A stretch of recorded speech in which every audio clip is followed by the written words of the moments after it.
Welcome to Vital Conversations, a place where we'll talk about some of the biggest challenges facing our communities and where we'll meet the people who are taking action. Join us as we explore ideas, innovations, and opportunities for solving complex issues and find out why we and our guests are optimistic for a better future. I'm your host, Aaron McCran. In my role as the Executive Director of the Community Foundation of the South Okanagan Similkameen, I'm fortunate to have had many conversations with interesting people on the front lines. Today, through this podcast, I'm pleased to invite you into these conversations too. This week, I'm joined by Veronica Vinge, a consultant and facilitator who specializes in working with nonprofits. Today, we're diving into the organizational needs of nonprofits and charities in our region.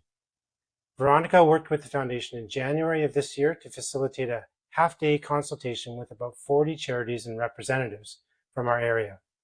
We really wanted to learn about the needs and pressing issues facing local groups, and Veronica will be talking with us today about the findings of that event. Veronica, welcome to our very first podcast. Thanks for joining us today. Pleasure to be here. Excellent. So just as one further bit of context, our plan with this podcast is to provide a monthly podcast sessions for our community. And I think this session with you, Veronica, is a great way to start because we're talking about the overall sector in the South Okanagan, not just the organizations, but the needs in the community as well. And as we all know, if you're not looking after yourself first, you can't look after others. Similar to the airplane mask scenario, you always put your own mask on first. So when we met in January, and you helped us with that facilitation event, that was kind of what we were trying to get at, right? Was in terms of what is it that the organizations need for, what do they need in their mask to get them to where they need to be to help the community? Can you tell us more about the day and what you had hoped to get out of it? It's interesting. The thing that I really wanted to understand was where our organizations were coming from with respect to their mental framework of what their needs were. And some of the organizations really could take a 20,000-foot approach, and some were taking an approach that was much closer to the ground or much more focused on their programmatic work. So they were putting on other people's masks on the plane and weren't thinking about their masks at all. So what I was hoping was going to come of that day was, A, we were going to hear from them what their needs were, but B, help them to think about the fact that they should have needs and they should be thinking about those needs. And it's if they don't start doing that, then the plane is going to go down. I don't know if we can push that analogy the whole podcast, Aaron, but Maybe not. so I will say I was hoping that they would realize the importance, if we're going to I'll use a business analogy, of working on the business. It's equally as important as working in the business. If in the business is program and service delivery for the people that they serve, on the business is their very health of themselves, their staff, and their organization. Yeah, that's so true. And obviously, working with, if you work for a charity and you're trying to help your community, generally you're one of those people that is trying to support others. And sometimes we do forget, people in that situation do forget to do what's necessary to look after themselves. So I was really excited to host that event through the Community Foundation with you facilitating. I think it was January 17th or something like that. And we've since developed a report for our board of directors that summarizes some of the key findings and also an action plan for how the foundation is going to carry that forward and not just have it be a one-off event. So is there anything in particular from the report that you created that you'd like to highlight that you think is like, either a base level issue or there's something that affects other things or a critical thing that needs to be dealt with right away?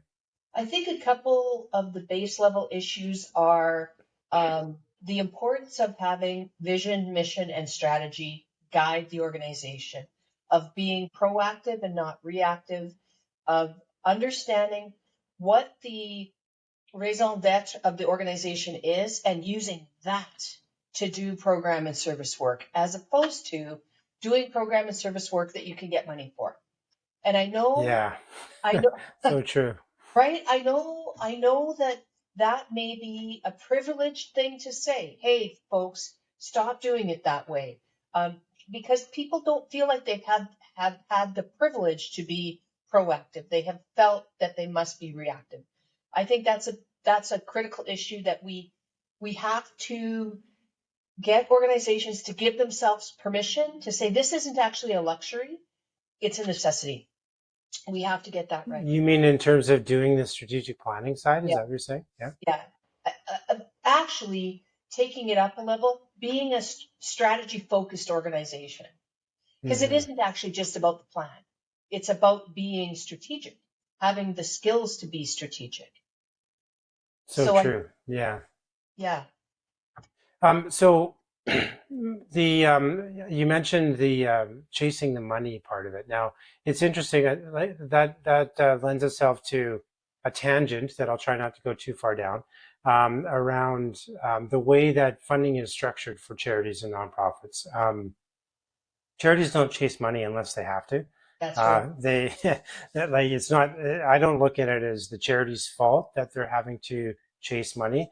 But funders like community foundations, municipalities, other levels of government, we put our money in buckets, and then we go and say, hey, do you have something that can fit this bucket? And I say that knowing that we are guilty of it as well.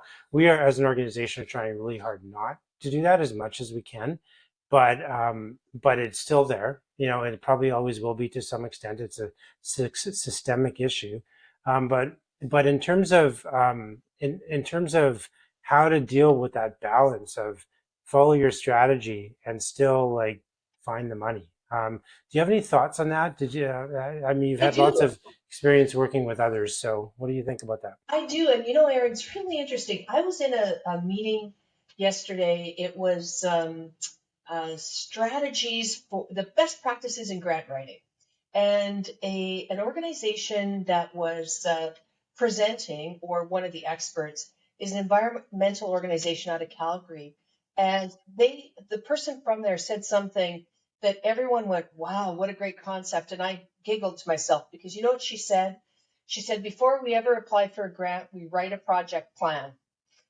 And so we understand what we want to apply for before we answer the questions. And when you do Yes. that, you think about what your needs are first and not what the funder is asking. And then in the webinar we went back and forth, well, could you talk to a funder and say we don't align, and it's developing relationships with funders. But at the end of the day, it is changing your mindset from um, we have to make what we do fit exactly with what the bucket of money is. First, you have to understand what you do. And I think that Yeah. we are really used to just answering questions instead of saying, what's the project in mind? And I had a conversation to that end. I had a conversation with a local charity a couple of days ago who were thinking about applying for a pot of money. And they had an answer that I really respect. They said, we don't have a project that aligns with that bucket. And it's Hmm. not like they have a ton of money either. They face Yeah. the same crises as everybody else does. But isn't that's courageous to say that? It is, and it's all it's courageous, and it's also in the long run strategically the best thing they can do because Yes. if you spread yourself too thin because you are just needing the money right now, it can cause a ripple effect down the way that just makes it harder and harder to maintain your strategy, your vision, your purpose, all that stuff. So, question for you: why do you think? What is the pinch point that causes local nonprofit organizations and charities to not focus on strategic thinking or like not just planning but thinking? What is the thing that's stopping them? Is it a skill set issue? Is it just lack of time? Is it just the priorities? What do you think it is? I actually think at the core, it's a systemic issue. So it isn't skills. It can be skill set. It can be time. It can be resources to develop strategic expertise in the organization. But but I actually think it's systematized. Our whole the way that we fund the charitable sector, and I'm not meaning this about the system of the charitable sector does not allow time or resources or promote um, the use of strategy to guide decision making and behaviors. That's not how it's been set up. So if you make a courageous decision, you're swimming against the tide, and you might feel like, wait a minute, if I do that, but everybody else is still doing it the same old way, I'm going to miss out. Does that Right. does that Yeah. resonate? And yeah, that I can that resonates with me for sure. And the other thing I wonder too is um, whether like if the system of funding and operating charities, as you say, is has a place for that strategic thinking because it takes time, right? Like Yeah. the community foundation has evolved, feel privileged to say, has evolved to become Yes. a very strategic organization. We're very fortunate to be in that position. And I recognize after having gone through that, that it's a time consuming process. And it's not without its difficulties. Yes. Some people tend to lead the charge from the strategic thinking side of things, and some people are eagerly along for the ride, and others are quite resistant. And sometimes it's a matter of having to, you know, and relationships that like not like in a difficult way, but just okay, we're not going to volunteer together perhaps because we're not aligned on some of these things. But it does take some courage to do that stuff and still be respectful of other people's positions and all of that. And I think most importantly, it takes time and there is a lack of time and a lack of money in the charitable sector that seems to make it difficult to put the do the work that's necessary. But I think of it a little bit like like putting money aside for your retirement in a way. Like you can't spend it all today. You can't spend all your time today. You can't spend all your money today. You've got to invest some for the future. And I feel like it's a little bit like that. I agree. I also think there's another something else I find with organizations that I work with. They're afraid of getting it wrong. So Mm. if you think about the first rigorous strategic plan you did at the community foundation, I'll bet you money it doesn't look like the one you have today because No. they right? So Yeah. the the importance of using a strategy based approach isn't getting a perfect plan. It's getting a plan, implementing the plan, having a feedback loop, doing it all over again, and you get better at it. Um, Right. but I think lots of organizations are like, well, we've tried that. We did an exercise once. It was terrible. We never used it. It's on the shelf. Who cares about that? Mm. Right. Right. So I would even go so far as to say, I'm linking two ideas here. Um, Also on this webinar I was on yesterday, there was a group that said they accept grant applications in video or audio format. And I thought, oh, that's great. Love it. Maybe we need to start doing plans in video or audio format. It's not about the words on the paper. It's about Right. collective agreement of what's the strategy. And yourself Yeah. being in those groups and in those conversations, that's the hard work. Is is Mm. to think of another conversation I've had in the last couple of months. I had a group say to me, we know we need a new vision and mission, but I do not want to spend all day talking about it. We'll talk about it for like 2 hours and it's got to be done. Right. Okay. Yeah, that can be hard. Yeah. So it's So okay, so let's assume we've solved that one for a second. So we've resolved the need for strategy.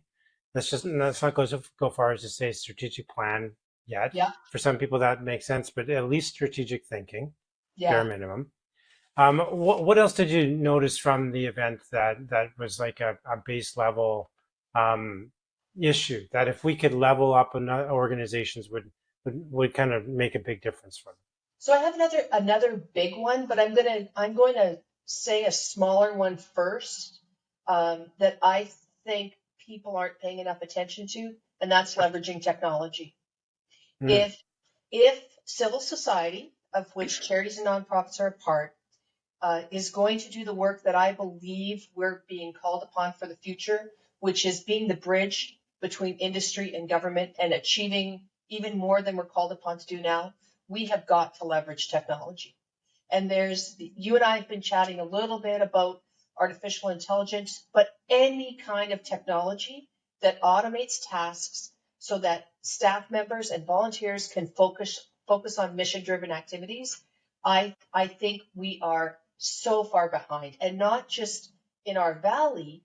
Um, I dare say most 95% of the nonprofits in Canada, we're Hmm. just not on top of that curve. And you say technology, and there's a wide variety of what people think in terms of software and hardware and software as a service and solutions, but we're nowhere near where we need to be, in my opinion.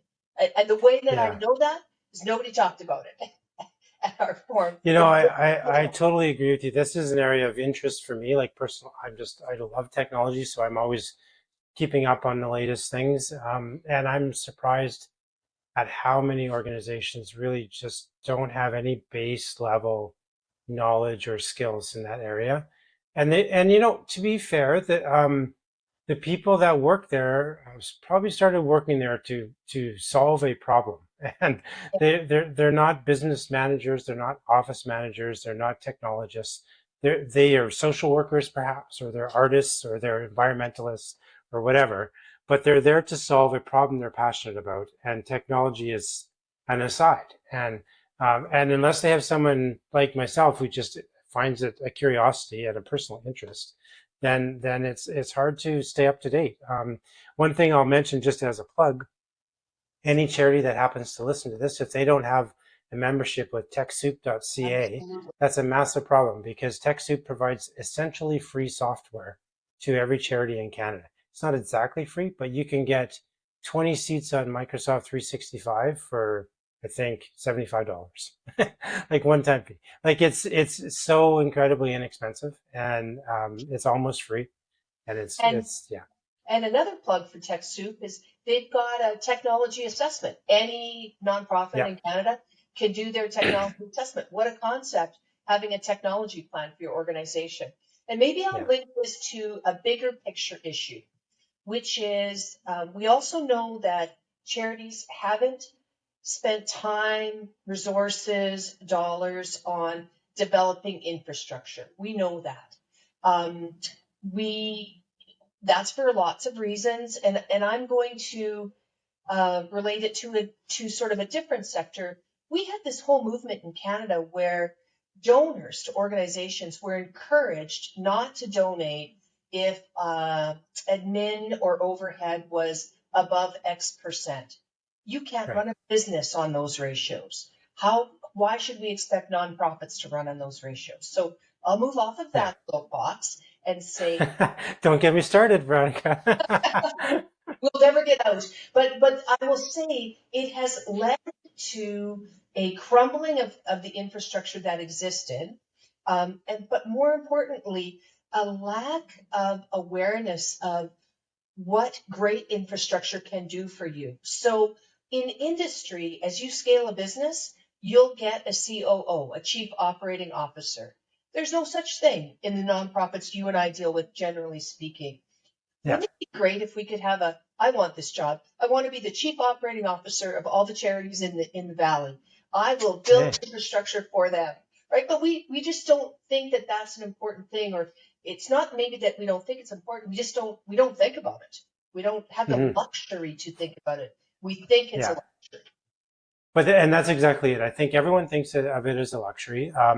There's, you know, tying together with your previous comment about the admin fee, and everyone wanting it to be low.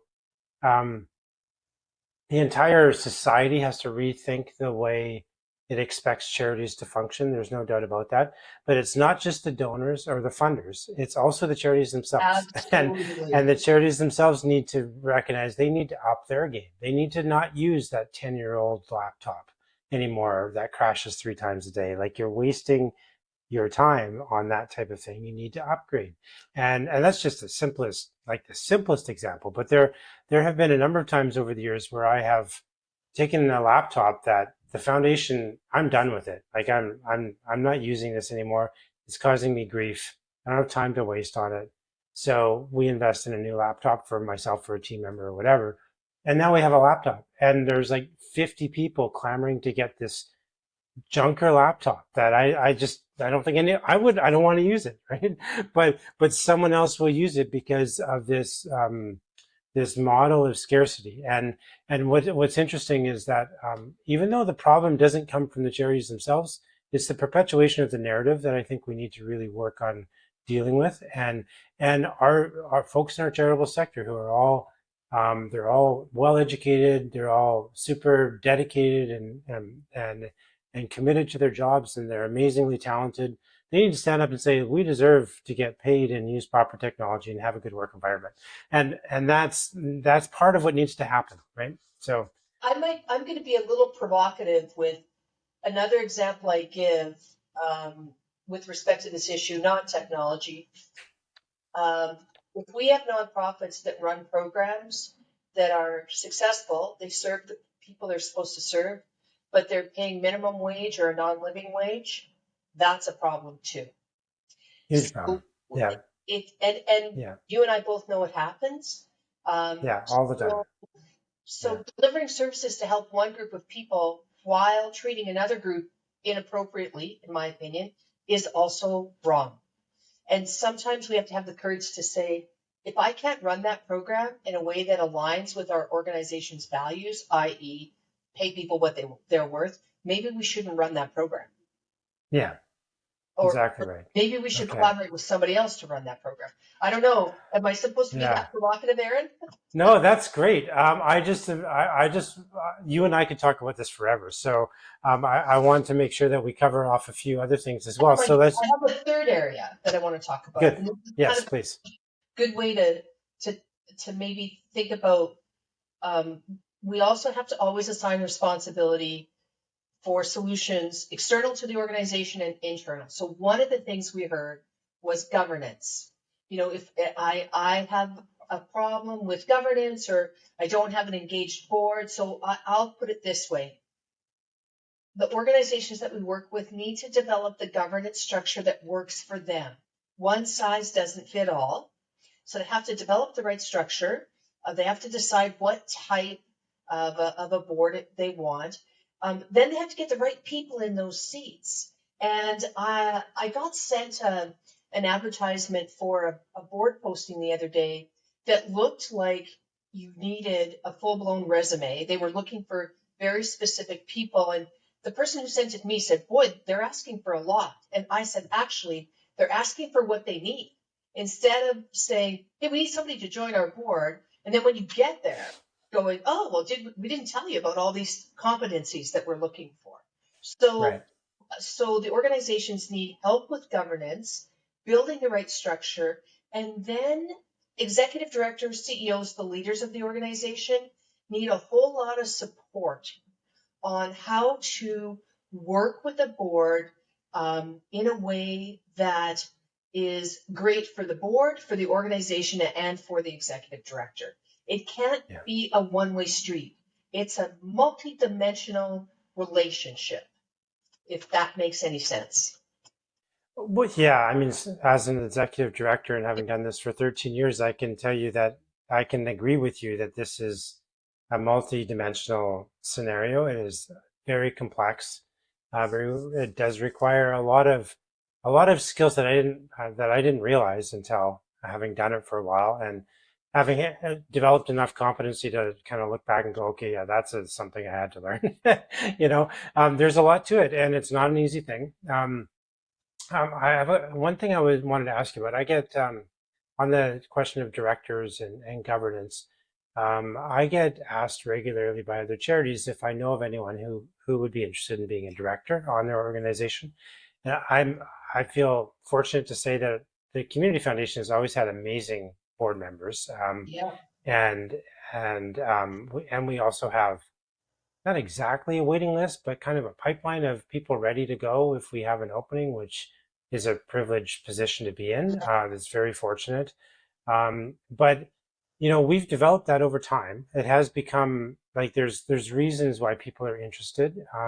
I have a sense, and I want your opinion on this. I have a sense that having good governance in place attracts good directors. Yes. And you agree with that? Yeah.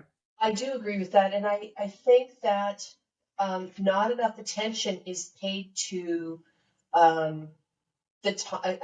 We're always going back to time. The time and resources it takes to have good governance. It's not having a monthly board meeting. That's not governance. So Mhm. I think having good governance attracts people. I also think that boards don't, organizations and boards don't take time to think about who they're looking for. It's kind of any warm body or a friend of a friend.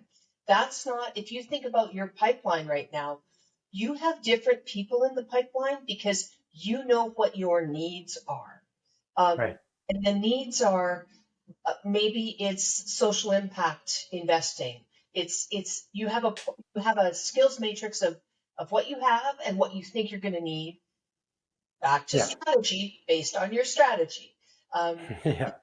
Yeah, so exactly. So then my question for you then is if you've got okay, so if good governance attracts good directors create good governance. yes, So it's a chicken and an um, egg. yeah, it's a bit of a chicken and an egg scenario, right? So and that is something that I think I'm aware of. Like when I joined the foundation in 2009, we had a good group of directors. And about 3 years before I started, a president of the board named Charles Armstrong, who since passed away, he created an amazing policy manual that we still largely use today. I mean, it's been obviously updated and adapted over time, but the basic structure is still there, and that was an incredible tool that has been leveraged for years and years and years by our organization. So one of the things we're looking to do in terms of our response to the January session with the charities is provide some tools and some opportunities for learning for organizations, whether it's the staff or the boards or hopefully both, to move them along that spectrum of going from basic governance to good governance, and then for some of them also contemplating different types of governance. And you had mentioned the types of governance, you'd mentioned the phrase types of governance, but can Yes. you describe a couple of different scenarios for us in terms of what those might be? Well, there's an organization that run predominantly with volunteers, has either no paid staff or one paid staff. They have an operating board. The board is involved working in the organization. Um, then there's the a pure governance board, which is your board. They work on the organization. They have one employee, that's you. You make all of the decisions in executing strategy, in working with the staff. And then there's lots who are in between, right? There are some that dip into operating when there's a crisis or a need. There, there are very few operating boards that think about pure a pure governance model where they are tasked with setting strategy and really looking at it's the big picture. It's not getting into the day to day. One of the things I'll say about that, in terms of what, it doesn't matter what model, do you not find when you talk to other executive directors or CEOs about their board interactions, you'll hear things like, oh, they're great, they're so good, they'll do anything I ask them to do. It's just, we don't have any conflicts, we just all get along really well. And then you'll have some people say, "Oh, we've got conflict," as if conflict is a dirty word. And Mhm. I think if you look at Patrick Lencioni, um, Yep. uh, his work on teams, right? Um, Hmm. Yeah. I I Yeah. think we need to have boards. A great working board, I don't care if you're operational or governance, is willing to have conflict about ideas and issues and strategies and discuss those things. And it isn't just a kumbaya rubber stamp board. That's maybe a fourth kind of board, which EDOs love and then don't love. Right? You love it. I see it as a real, like, that does happen for sure, and then we see it all the time. You see it from your angle, and I see it from my angle.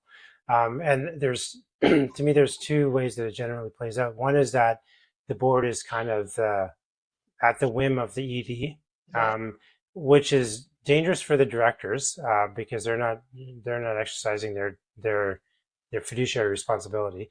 But it's also dangerous for the ED because sooner or later someone wakes up and realizes that's not the way it's supposed to be, and then they're in a lot of trouble in that scenario because they've just done whatever they wanted without the checks and balances, and that's not ideal. And then the other scenario is where the board is at the whim of one board member, Yes. either a chair or some other dominant personality at the table.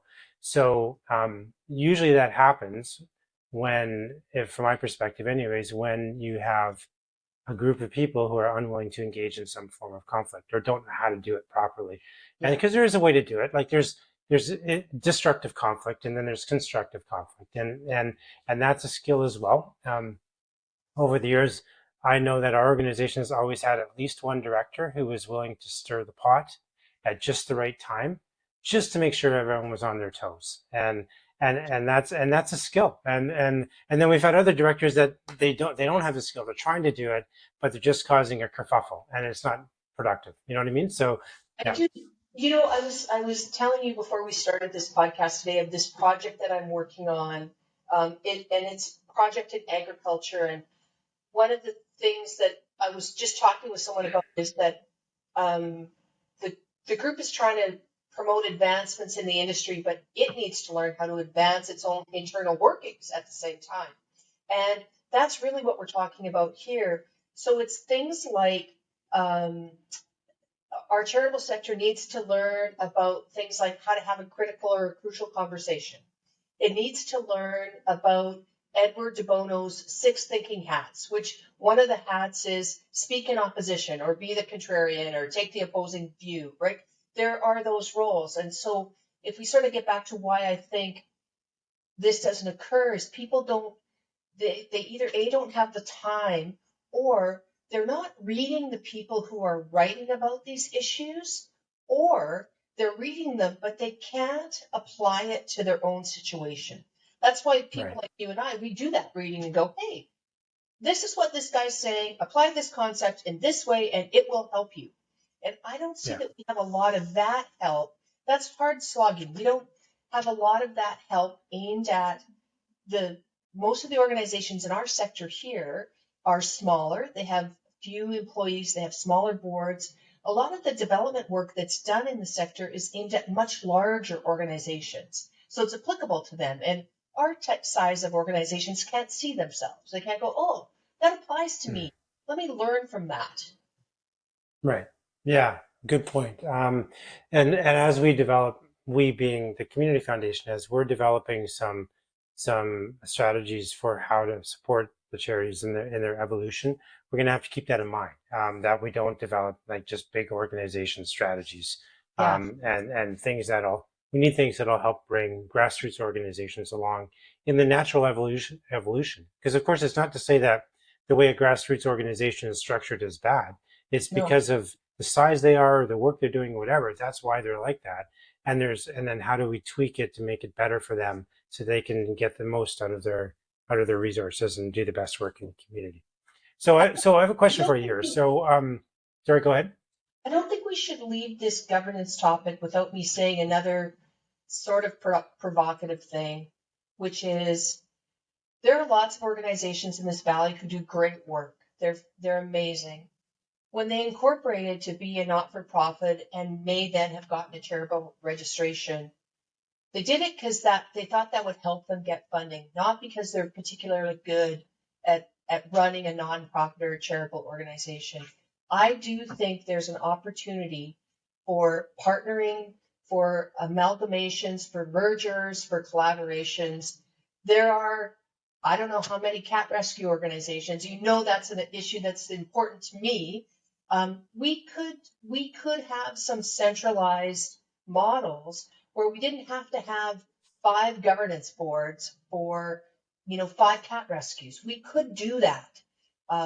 There's a lot that has Yeah. to be solved if we did that kind of thing, but I think if we're trying to improve the sector also has to look at innovative ways of continuing to do great work, and merging is one of them. Yeah, it's a very good point. It's an area of sensitivity for a lot of organizations because everyone probably has to give something up in that situation, Yeah. and that can be hard. Um, there's, but there are regular. I mean, we receive at the foundation, I don't know, roughly 80 grant applications a year. Maybe a bit more than that for hundreds and hundreds of thousands of dollars of programming, and there's always 5 or 6 in there that really overlap, and you wonder why are there 2 organizations that seem to be doing this thing. And I've investigated this over the years and found that there was always some kind of turning point where this group was not doing what that person wanted to do, and they were unwilling to include those ideas in their umbrella. So that person went off and did something else, and this could have been 25 years ago. But that's how it starts usually is from that, and sometimes I think that happens as a result again of the way the charitable sector is structured. In that we, for the you and I know, and any charity listing will know, you have to develop your charitable purposes in order to become a charity, and that's usually something that's done rarely. Like you do it at the start, and generally it becomes like gospel for most organizations after that. And so a new idea comes along, and they look at their purpose statement and they're like, that doesn't fit. And so someone creates a new charity that they can write a different purpose statement. And what I've come to learn through my years at the foundation is you can change your purpose statement. We've changed ours twice in the time that I've been here, and we're changing it again now. So there'll be three times completely changed in 13 years by the time we're done. It's not actually that difficult to do. It's not that you should do it on a whim. Yes. Do it with careful consideration and forethought and strategy, but it can be done. It is not gospel. It is changeable. And if it saves creating another complete charitable structure for another organization that's going to need an ED and a staff team and a board of directors, we're all fighting over the same directors, right? Like it would be, depending on the situation, everything depends, of course, but there are opportunities. I agree with you to find ways to do some of that kind of thing for sure. When we think about a lot of the professional development I've been engaged in since the beginning of the pandemic, talked about the concept of adaptability. That adaptability is to the future what adaptive intelligence is now, what emotional intelligence used to be, right? So we have to Yeah. learn how to adapt. And I'm not suggesting that we create super organizations where people don't feel like grassroots needs are being met. I'm not suggesting that at all. But I am suggesting that the way that the world works is that it's common for businesses at some point to come together. So rather than saying, I can't work with them, I don't want to work with them, why aren't we trying more often to say, how could we put these 2 things together for the betterment of both sets of charitable purposes? So I'll get Yeah. off now. Yeah. No, it's a really important point for sure. So, okay, we've talked about some of the challenges, and I want to get now to talking a little bit about some of the ways forward, some of the solutions that we see. The idea here is not, with Vital Conversations as a podcast series, is to educate about the challenges and then imagine the solutions, and imagine them in an optimistic and enthusiastic way. That's kind of our goal, because we do at the foundation really strongly believe that there's a ton of opportunity for improvement and to make things better. We have been committed to that for years, as you are too in your work. So I think there's lots of ways to go forward and make things and improve things. And so Before we talk about improvement, though, and when we look at some of these things you mentioned in terms of strategic planning, governance, staying up to date with technology, and organizational structure. Um, what do you see being done in our region right now that helps move those things forward? Is there anything in particular that you think is encouraging at this point, or where are you at on that? I'm not going to, I'm bad with remembering acronyms, but you know the program that the community foundations, the United Way, the Red Cross, um, Investment readiness program, is that the one you're no, the talking about? recovery program. Oh Um, yeah, yeah, yeah, yeah, the reason that I feel positive about it is it's the first time I've seen in a long time that government said we will invest in organizational capacity building. And I know lots of people applied for those dollars. So I think that's a great role model. Government leads the way. I think that's awesome. I think that um, I I'm seeing people have conversations about trying to break out of the status quo, about saying, well, we can operate a different way. Um, I've had quite a few of those conversations in the last couple of months. So that's really exciting because I think that um, the status quo is endemic in our system. So before we can do skill development, we can build competency, we can raise awareness, we can do those things. But I think we have to change attitudes first. And the attitude has to be that there is a different way, that this is a cliche, but that where we can go from surviving to thriving. And yeah, so I see people having those conversations. Um, they're not everyday conversations, but they are happening. I think the tide is turning. I also think this isn't particularly in our geographic sector, but if you pay attention to what's happening in the charitable and nonprofit climate, even in Canada and North America, those conversations are for sure happening. well, So that was the next question I wanted to ask you was what are you seeing beyond our region, and other parts of the world, even, or in other parts of Canada, that you find encouraging and exciting that we can look at to bringing to our area. I think, well, I'm going to be a broken record, but if I've seen anything in the last 3 months, it's technology, technology, technology. And so I think that I think that's one. I think another one, this is might seem like a small scale, but the use of storytelling to communicate vision, mission, impact. I think that's going to be a critical piece because I didn't talk about this challenge, but I think another challenge that the sector faces is it's trying to communicate what it does amongst a lot of traffic for people's attention, a lot of noise. There's a lot going on out there. The sector is we're not particularly good at marketing and communications. We're just not. Because again, that's an internal infrastructure thing and we have to talk about ourselves in a way. And lots of organizations don't want to do that. They feel like it's bragging or they're just not comfortable with it. So the use of storytelling to really communicate impacts in a way that's meaningful to the general public, not impacts that a funder is looking for necessarily, but that people can say that means something to me. That's important to Yeah. me.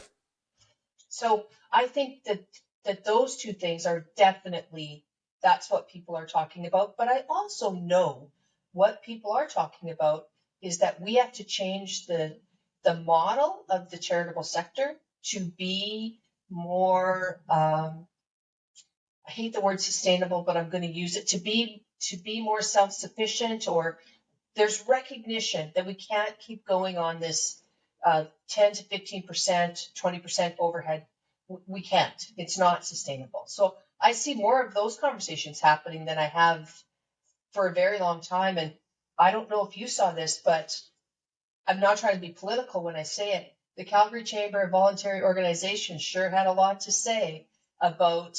They have a lot to say about the upcoming election in Alberta, from a charitable sector perspective and investments, and they have a lot to say about the recent federal budget. So I think that we have some bright lights in our sector that are leading the charge for the issues that we're talking about. Yeah, that's great news. I haven't actually followed what the Calgary Chamber for Nonprofits is doing. You're from Alberta, so you're plugged into that. It's my 8th year here. I feel like I'm a British Columbian now. But that's fair. But you still have your connections, so yeah. So that's really great to hear. And there's a lot of really innovative stuff is coming out of Alberta that I see from the foundation side of it. So that's really encouraging for sure. So um, we've talked about how this is a systemic thing that crosses all different parts of the system, like not just the charities and not just the governments or the funders or the donors or the community members. It's everything. And so if there was, have you seen any solutions or any ideas for how to address that that base level society concept that you mentioned about the admin fee, but not less focused on the admin fee and more on the role that charities should play, and what they deserve to get paid to do that work. Because where I'm coming from as a funder of charities, and not a direct doer of the charitable work, but a funder, I recognize that the charities that we are funding are doing society's most difficult work. They're working on the problems that have had no solutions until even after all these generations. We still haven't figured out poverty. We still haven't figured out homelessness. We still haven't figured out how not to destroy our environment. So how do we change the conversation around that with our donors and the community as a whole to recognize that this is really difficult work that needs support?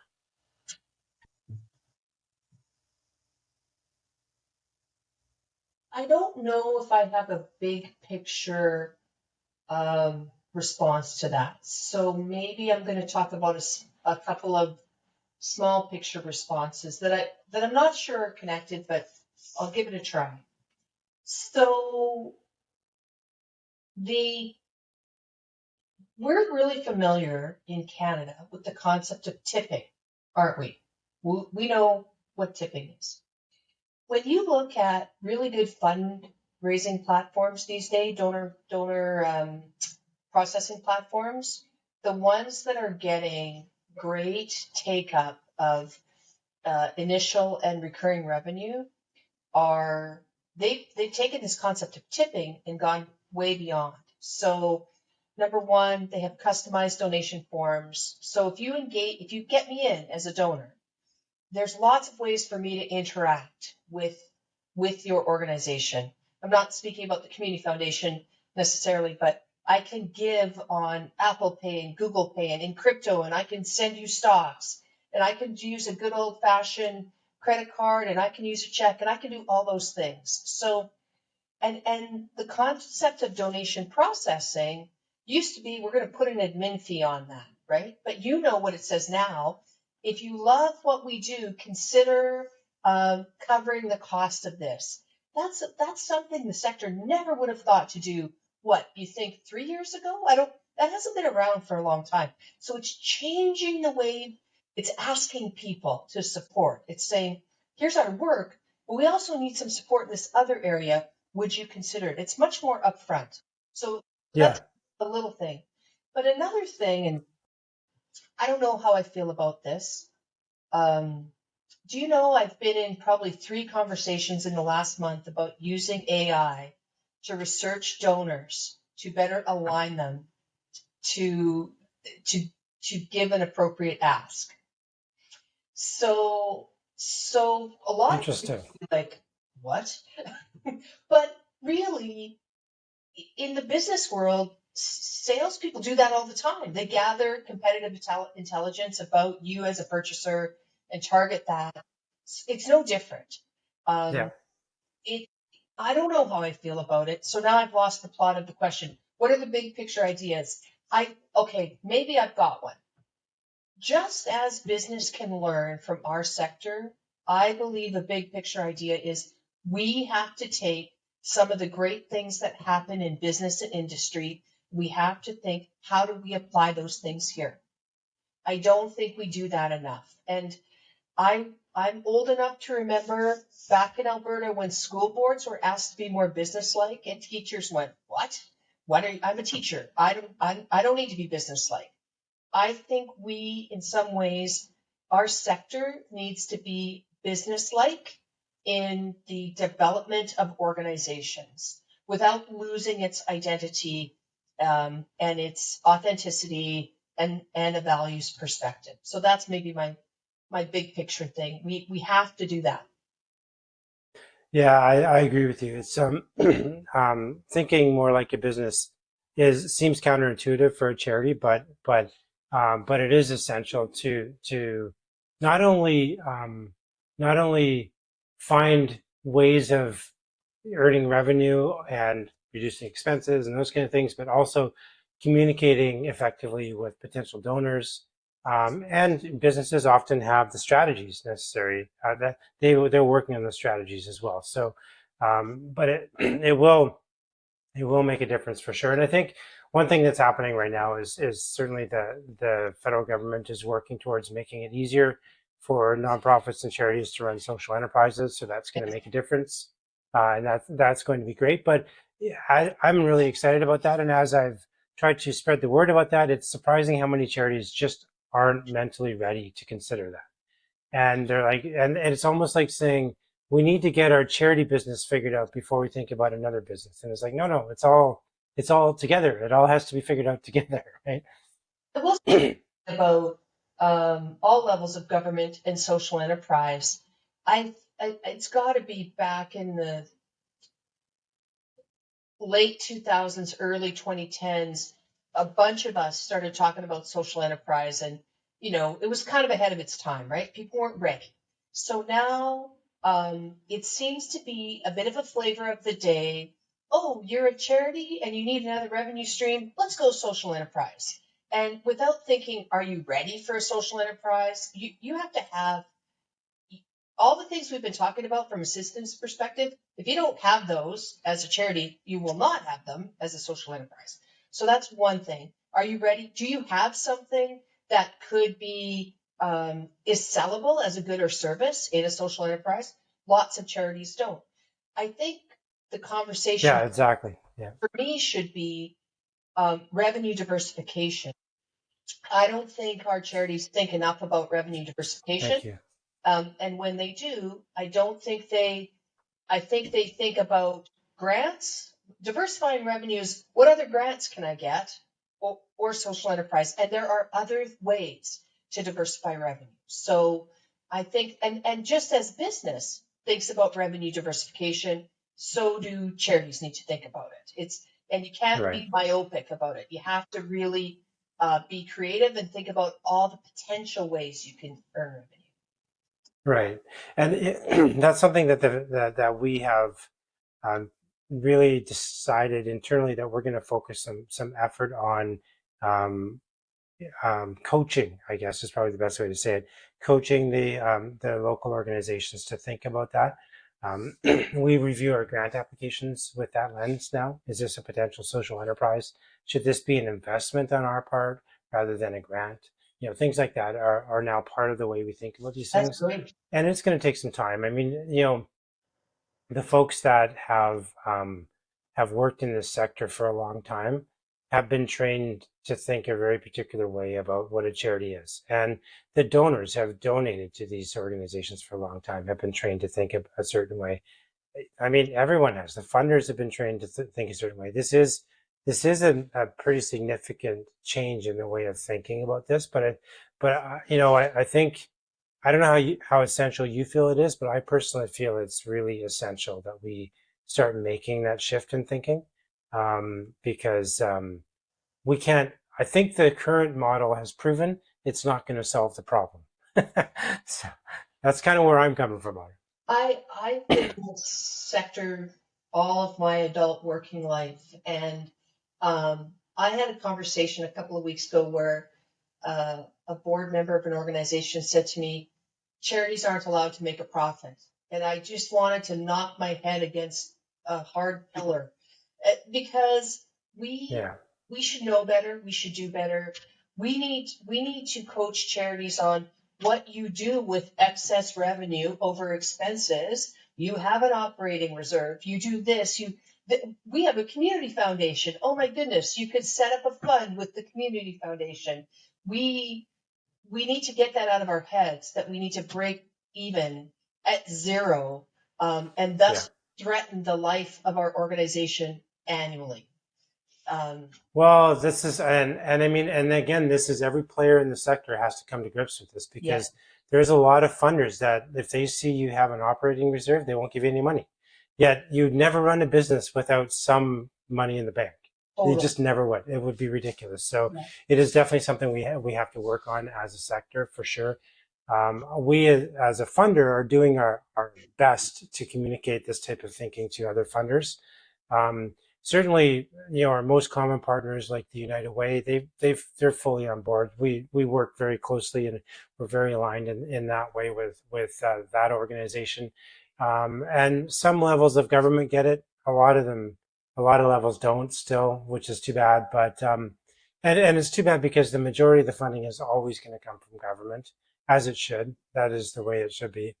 In my opinion, I'm not trying to make a political statement. I'm just saying that's most I likely agree. where it's going to come from. I So, think there's yeah, two opportunities there, Aaron. I think the first one is, and I don't mean this in any kind of, all funders, I'm not advocating anybody to do anything wrong, but I think we need to help charities understand appropriate bookkeeping and accounting methodology to achieve their goals of reserve. There's lots of things that you could do. I'm not an accountant, but I'm sure we can find one that is an expert on that, because I think that there are missed opportunities. That's one. That's a role for the community foundation, really, to help charities get better at that. Number two is, maybe the community foundation wants to start writing some white papers that we can target. BC Gaming, I'm talking to you, to right, say yeah, these practices are wrong. They're not, I'm not even going to say inappropriate. They are wrong. And you are unfairly penalizing organizations who are trying to be healthy. That's the bottom line. yeah. Good Maybe we point. need to do some lobbying and advocacy work too. I could take that on, Aaron. I don't work for the community foundation. Well, but and there's another example of something that most organizations don't realize, that they are allowed to do a little bit of that kind of thing.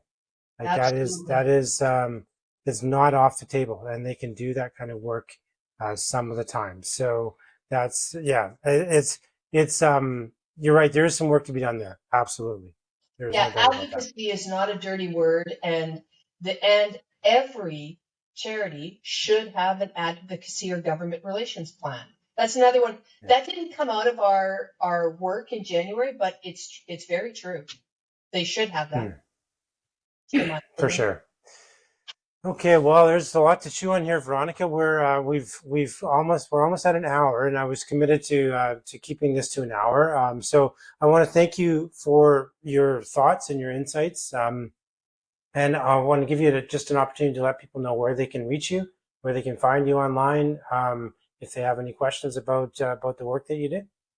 Oh, that's great. I've just noticed I'm really reflective. You can reach me at Veronica at abvsquared.ca, and my website is abvsquared.ca. Or you can just get in touch with Excellent. Aaron. He'll send you my way. Yeah, and I can refer as well. Yeah, and I want to also close by saying that the Community Foundation is committed to answering some of these questions and supporting organizations in this evolution. We have staff have presented a plan to our board of directors as to how we're going to try and provide support over the rest of 2023 based on the feedback that was generated from the January event that you facilitated for us. The details of that support plan will be coming out in the next month or two, Great. and we'll have some announcements as well. We have an upcoming anniversary event. Our 30th anniversary is coming up on April 20th in Penticton and May 25th in Oliver. And I think you're going to be at the Oliver event, I will Veronica. see Yeah. you at the District Wine Village. And Aaron, I I think we didn't do this on opening, and I feel like just with the events that have been going on in the world, I would like to say two things. We forgot to say we're coming from the silk, unceded, and traditional territories. Both of us are, Yes. and it's really important Mistake that on the first podcast. Thank you that we for noting we're, that. okay, we're human, so we get to we're humans, right? And Yeah. the other thing is I wanted to share that my pronouns are she her, because I think that our non-binary and transgender people are under some attack. And it was, Mhm. I think it was International Transgender Day yesterday. I might have that wrong. Yes, I think you're right. I Yeah. think it was. Yeah. So yeah. So I'm going to commit to getting that better on my next podcast or online interaction. Yeah. So my apologies. Sounds great. Yeah. Well, thanks for pointing that out, Veronica, for sure. The last thing I'll mention is at some point in the next, I would say the next month or so, or less than a month, we will have a page up on our website with a vast list of resources and starting points for people to research these different topics. Some of them that we've talked about today. Some of the stuff that came up in our January meeting are things that, with a little bit of reading, people can get fairly far on. So we're going to provide some curated resources for folks to get started. So that'll be live pretty much any day now. And Great. as we're talking today on March 31st, 2023, I don't know when someone's going to listen to this, but anyway, so cfso.net is the foundation's website. Veronica, you've mentioned your website. Your links will be up on our website as well once we get this live. So thank you again for your time today, Veronica, and working with us through You're our welcome. first ever podcast Pleasure. as we get going on this. Can I make one more plug, Aaron? I'd say Yeah. to people, there's so many things out there in our sector that you can sign up for, webinars and online learning. And lots of times you might think, I don't have time for that. Well, you might not have time to go Tuesday at 2:00, but if you sign up for it, chances are people are sending you a recording and you can listen to it in your own time. So start to think differently about your own professional development and make it be a priority. But it doesn't have to be in real time. It can be asynchronous, and you can get access to tons of great resources. Somebody's already done it. Whatever you're thinking about, somebody has done it, I think. Very true. So true. So true. Okay. Well, happy Friday. Yeah. Thanks, Veronica. Yeah. Take care. Have a great weekend. You too. Bye. Okay. Bye.